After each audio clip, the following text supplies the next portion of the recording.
बोलो सरस्वती माता की जय। आज मैं सरस्वती माता की कथा सुनाऊंगी। थान जो अच्छी लागे तो लाइक करियो, थारे सगा संबंधियों सगे शेयर करियो और थे चैनल बनाया हो तो चैनल ने सब्सक्राइब करियो।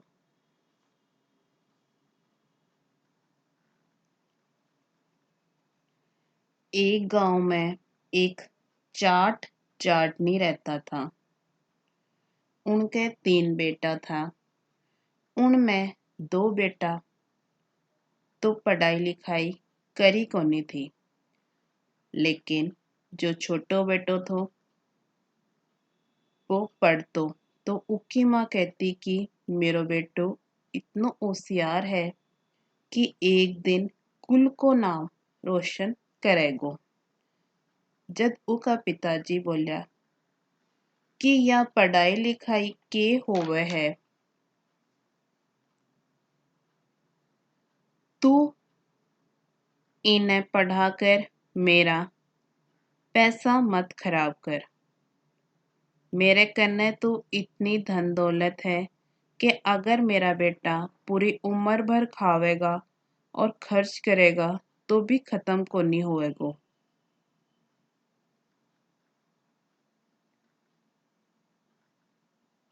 और कहो कि की पढ़ाई लिखाई सब छुड़वा दे।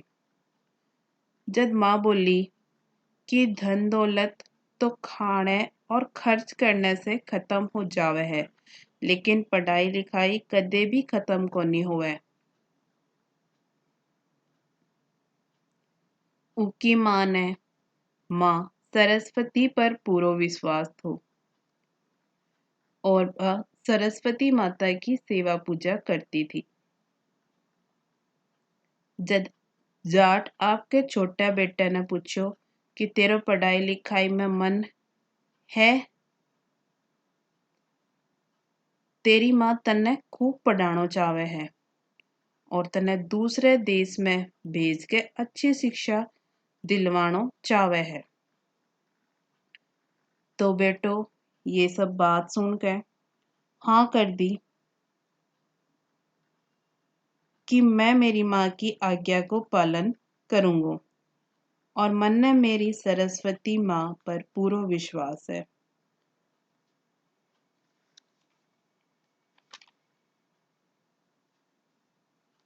कि एक दिन मैं इतना पढ़ लिख कर आऊंगो कि मेरे कुल को नाम रोशन होएगो। जब ओका पिताजी बोला कि मेरी कुछ शर्तां हैं, अण पर तन्ने खरो उतरनो है। अगर तू शर्तां पर खरे उतर जागो तो मैं तन्ने सारो राजपाट दे दूंगो, और अगर तू शर्तां पर खरो नहीं उतरेगो तो तन्ने फुट्टी कोडी भी कोनी मिलेगी और तन्ने दोनों भाइयों की सेवा भी जिंदगी भर करनी पड़ेगी। जब वो सारी बात सुनी और सुनकर बोलो कि भाइयों की और थारी सेवा तो मैं जिंदगी भर करतो रहूंगो और मन्ने थारी धन दौलत कुछ भी कोनी चाहे। मन्ने तो खाली थारो आशीर्वाद चाहे है।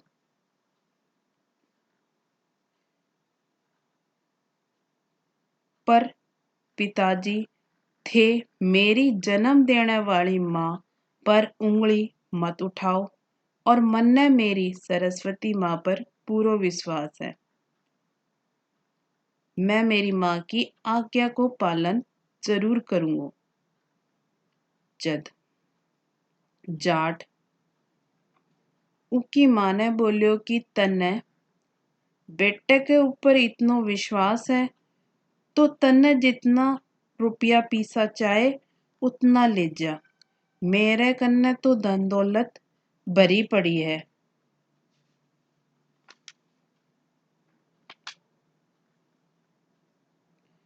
और अगर तेरो बेटो कुछ बन के नहीं आयो तो मेरे घर में तेरे बेटे के लिए जगह कोनी होगी और तू इन्हें लेकर वन में चली जाए। और अगर यो कुछ बन के आगो तो सारी धन दौलत को मालिक इन्हें बना दूंगो। अब्बा हाँ कर दी और बेटा ने पढ़ने भेज दियो।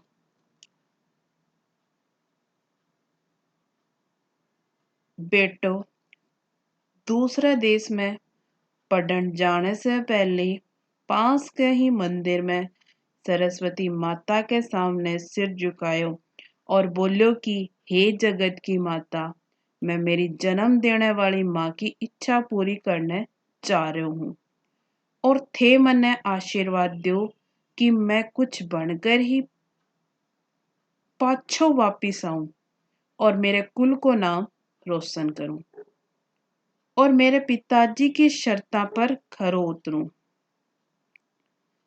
बेटो को इतनो कहता ही माँ सरस्वती के हाथ में से एक पुष्प गिरो तो बेटो समझ गयो कि जगत माता सरस्वती जी को इशारो हो गो है और अब बेटो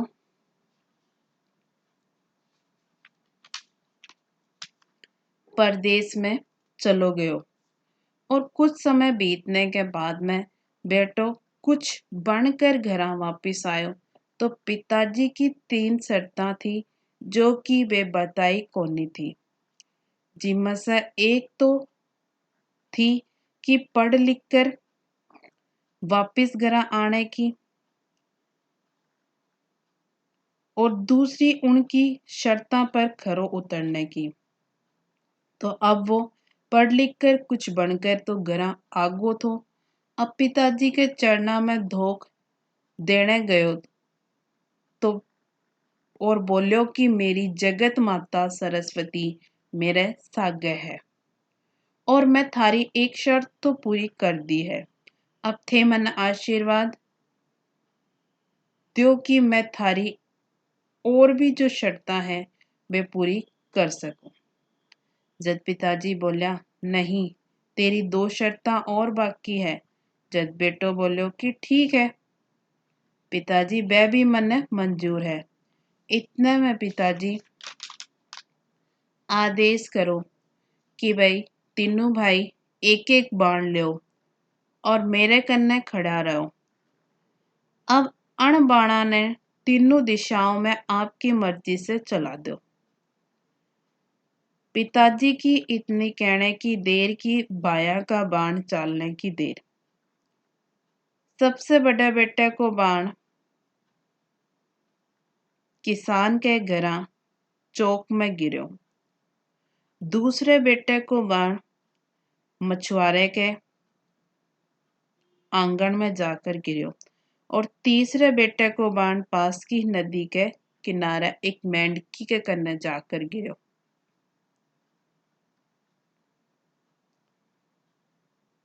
अब पिताजी और तीनों पुत्र बाणा ने ढूंढने के लिए आप आपकी दिशा में चाल्या। सबसे पहले किसान के घर गया।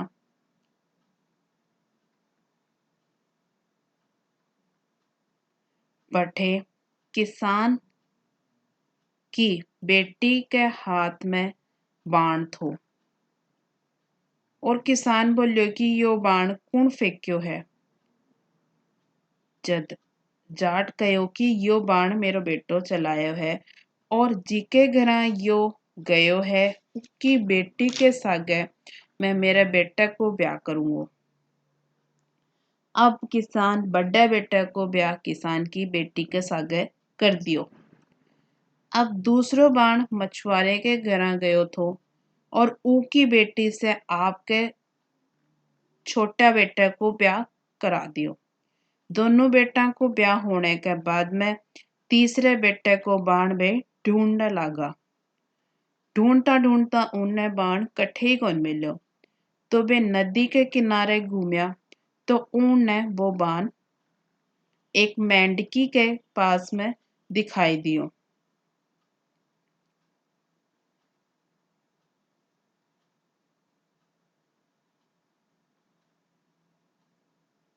अब वो आपकी किस्मत ने कोस लागो पण उन्हें आपकी जगत माता सरस्वती पर पूरा विश्वास तो कि माँ जो भी करेगी वो उचित होगो। इतने में वो आपके पिताजी ने बोलियो कि पिताजी मेरो ब्याह ई मेंढकी से ही करा दो। जब उसका पिताजी बोले कि मन्ने तो यही उम्मीद थी तेरी माता सरस्वती से,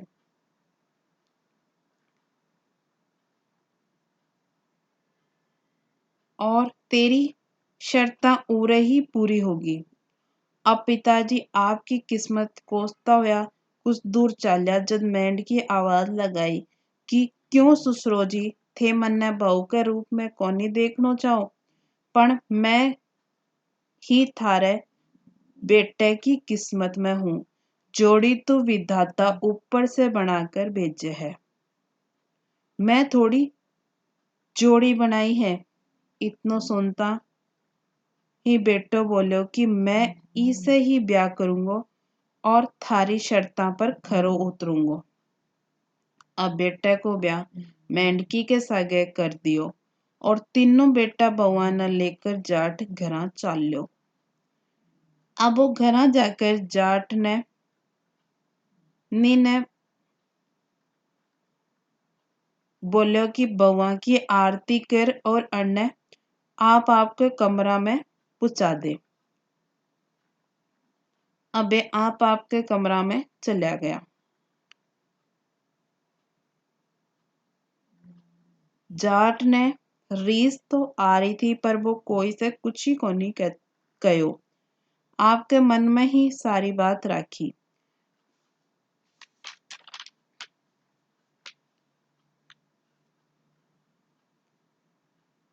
अब जाट जाटनी बेटा बउआ ने देखकर दुखी रहता और माँ सरस्वती ने कहती कि मेरो बेटो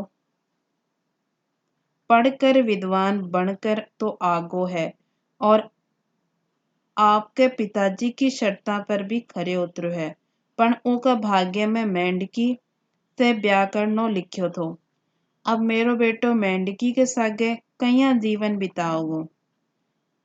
आया बा बोलती रहती, पण उन्हें माँ सरस्वती पर पूरा विश्वास था।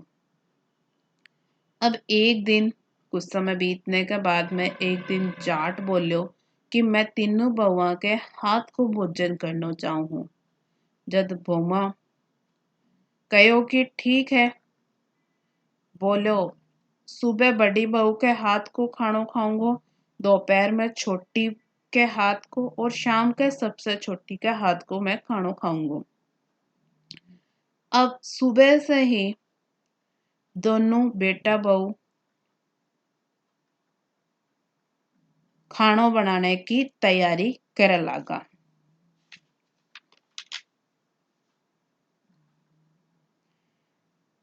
अब सुबह बड़ी बहू खाना बनायो और ऊके सागे ऊको पति भी बहुत साथ दियो।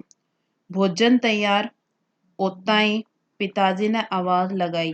पिताजी आया और भोजन करके ने के लिए बैठा। वह एक ग्रास लियो, लेता ही एक दांत टूट गो। अब दूसरो ग्रास लियो तो दूसरो दांत टूट गो। अब जाट खानो छोड़कर भूखो ही आपके पलंग पर जाकर सो गो। अब दोपहर को समय हो गो। जब जाट सोची कि छोटी बहू तो बढ़िया खानो बनायो होगो और मैं सुबह से भूखो हूँ। अब भोजन तैयार होयो दोपहर में तो पिता बेटो आवाज लगाई। पिताजी आया और भोजन करन लाग्या तो भोजन में कोई स्वाद को नहीं थो। तो जाट खाने ने छोड़कर आपके पलंग पर जाकर सो गो और सोतो सोतो विचार करे कि दो बहुआ तो बहुत बढ़िया खाना बना कर खिला दियो, अब तीसरी भी के न्याल करेगी। अब शाम हुई। तीसरी बहू मेंढकी खानो बनायो, 36 प्रकार का भोजन तैयार किया और भोजन परोस के आपके पिता जी ने आवाज लगाई तो पिताजी और माताजी आया और भोजन करन लाग्या। अब जाट जाटनी भी देखकर आश्चर्यचकित होगा कि मेंढकी बहू 36 प्रकार का भोजन बनाया है। भोजन तो जाट जाटनी कर रहा था, पर मुंह में पानी बड़े दोनों बेटा बहुआ के आ रहे थो। अब जाट जाटनी भरपेट भोजन कर्यो और बहुत प्रशंसा करी। दोनों भोजन करके आपके कमरे में जाकर सोगा। नींद अइया की आई कि सुबह को बेरो ही कोनी पड़ो। अब जाट बोलो, मन्ने कुछ दिना के बाद में जाट बोलो कि मन्ने तो एक अइया की कमीज चाहे है, जो मैं पैरों तो मन्ने सब देख है और बा कमीज मेरे बउआ के हाथ से बनेड़ी होनी चाहिए। तो दोनों बउआ तो रेशमी कपड़ों लेकर आई और मेंढकी बहू और बेटो उदास मन से सोचने लगा कि मैं तो कपड़ों लेकर आऊं, मेंढकी ने तो कुछ सिलनों को नहीं आवे। इतने में ही सरस्वती माता आई और बोली कि बेटा चिंता छोड़ दे, मेरे ऊपर विश्वास कर और तू भी बाजार से अच्छो बढ़िया कपड़ों खरीद कर लिया। अब छोटो बेटो भी कपड़ों खरीद लायो और मेंढकी के सामने रख दियो और मुंडे ने फेर कर सोगो। अब 2-3 दिन में कमीज तैयार होगी सारी बहुआ की। तो सबसे पहली बड़ी बहू कमीज सिली और सिल कर लेके वह पिताजी के कन्ने गई। जया ही वह पिताजी के कन्ने गई तो पिताजी बोलिया कि अइया की कमीज तो नौकर पहरा करे है। बा उदास होकर वापस आ गई। फिर छोटी बहू आपकी सिली हुई कमीज न लेकर पिताजी कन गई तो पिताजी बोलिया कि अइया की कमीज तो धोबी पहरा करे है। बा भी उदास मन से वापस आ गई। अब मेंढकी बहू को नंबर आयो, बा आपकी सिलेडी कमीज लेकर गई तो पिताजी उ कमीज ने पहनकर सारे समाज के सामने गया और बोलिया कि यह कमीज मेरी बहू सिली है। तो सब बोलिया बहुत सुंदर और बहुत बढ़िया सिली है। अब कुछ दिन बीत गया। कुछ दिन बीतने के बाद में पिताजी के मन में विचार होयो और वे आपके तीनों बेटा ने बुलाया और बोलिया कि काल की सभा में आप आपकी पत्नियां न लेकर आयो। पत्नियां ने कहो कि बढ़िया कपड़ा पहनकर सज धज के आवेगी। अब बड़ी दोनों बउआ तो इतनी सुनता ही बाजार में खरीदारी करने के लिए चल दी और खूब सामान लाई, लेकिन मेंढकी बहू ने कुछ भी सामान को नहीं चाहे तो बा बोली मन्ना तो पिताजी माताजी को आशीर्वाद चाहे। यह कहकर मेंढकी आपके कमरे में चलेगी। अब दूसरे दिन जाट सभा में आयो और समाज का लोग भी आगा। सबसे पहली बड़ी बहू ने बुलाई और सबसे मिलवायो कि यह मेरी बड़े बेटे की बहू है। एक बार तो सब मुस्कुराया, बाद में नीचे झुककर बोला हाँ बहू है। आप दूसरे बेटे की बहू और को परिवार को नंबर आयो तो उन्हें बुलाई और सबसे मिलवाया और बोला कि यह मेरी दूसरी बहू है।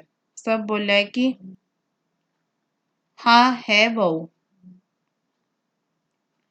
अब तीसरे नंबर की बेटे की बहू को नंबर आयो। अब छोटी बहू 4 घोड़ा आती और रथ में भगवान किसी परी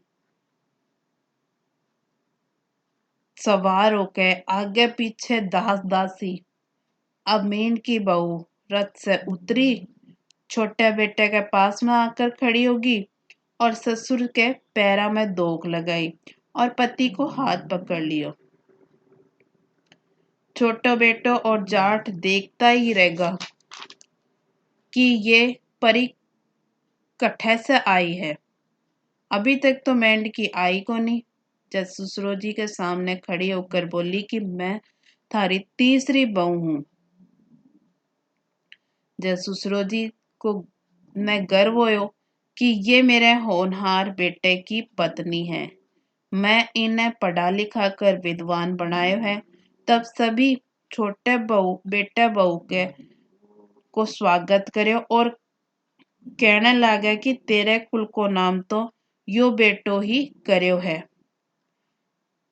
ये तो बिना रोशनी के ही चमके है। सब लोग प्रशंसा करे लगा। जाट भी फूल्यो कौन समारो थो। जब छोटो बेटो और मेंढकी कमरे में गया तो बेटो मेंढकी ने पूछो कि यो रूप कठे से आयो।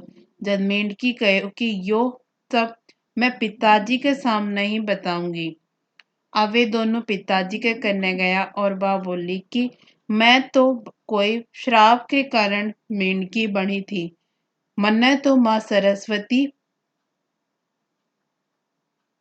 परी की तरह सुंदर बनाई है और मैं थारे बेटे के लिए ही आई हूँ। अब जाट आपके छोटे बेटे और बहू पर गर्व करन लागो और सारो राजपाट धन दौलत उनने ऊ पुत्र का नाम कर दिया और राज तिलक करने के बाद गद्दी पर बिठाने के लिए तैयार हो गो और उन दोनों बड़ा बेटा ने नौकर रखने तैयार हो गो। जो छोटो बेटो बोलो कि राज को अधिकार तो बड़ा बेटे को हुआ, मन्ने यो सब कोनी चाहिए। मैं तो पढ़ लिख कर शिक्षा प्राप्त करी है। माँ सरस्वती मन्ने आया की शिक्षा कोनी दी कि मैं आपके बड़ा भाइयों को हक छीन कर राजगद्दी पर बैठूं। जब पूरी सभा बन की प्रशंसा करने लगी। अब बड़े बेटे के सागे राज तिलक ओयो और छोटे बेटो आप शिक्षा पाकर एक अच्छा आदमी बनो। हे माँ सरस्वती जया छोटे बेटे को साथ दियो,